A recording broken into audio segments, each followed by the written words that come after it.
আসসালামু আলাইকুম রহমতুল্লাহ বারকাতু। আমরা কয়েকজন লোক আসছি বরিশাল যে কোনো একটি বিচারের উদ্দেশ্যে।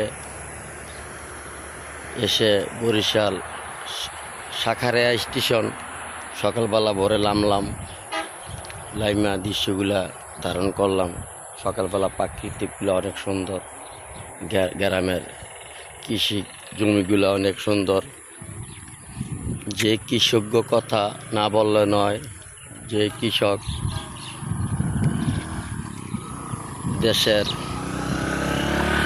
খাদ্য উৎপন্ন করার চেষ্টা চালায় এবং কিভাবে খাদ্য উৎপন্ন করা যায় সেদিকে লক্ষ্য রেখে তারা এই কৃষিকাজ করে।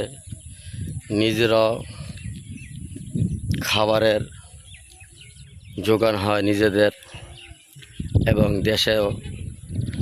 দেশের মানুষের জন্য খাবারের জন্য উৎপাদন করেন। ধান ক্ষেত, গম ক্ষেত, ভুট্টা, ডাল, বিভিন্ন তরকারি এই কৃষকেরই করে। কৃষক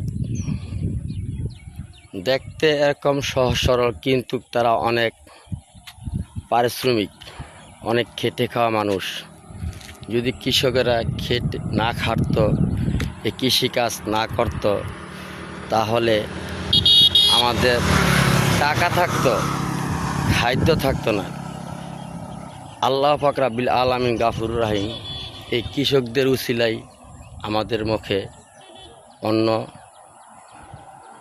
আসে, খাদ্য আসে। তারা এই খাদ্যর যোগানদাতা এই কৃষকরা। গ্রামগুলা যেমন দেখতে সুন্দর, তাদের মনগুলো তেমনই সুন্দর, কিন্তু তারা খুব খেটে খাওয়া মানুষ, পরিশ্রম করার মানুষ।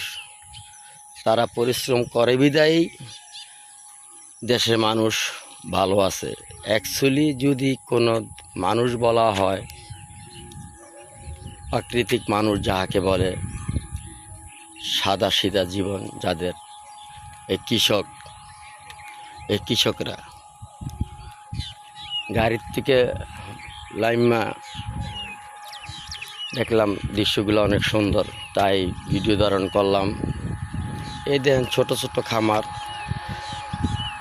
গাতা, যা পুকুর, ডুবা যেটা বলে, এই ডুবাগুলো কিন্তু মাছের ঘের করেছে। মাছের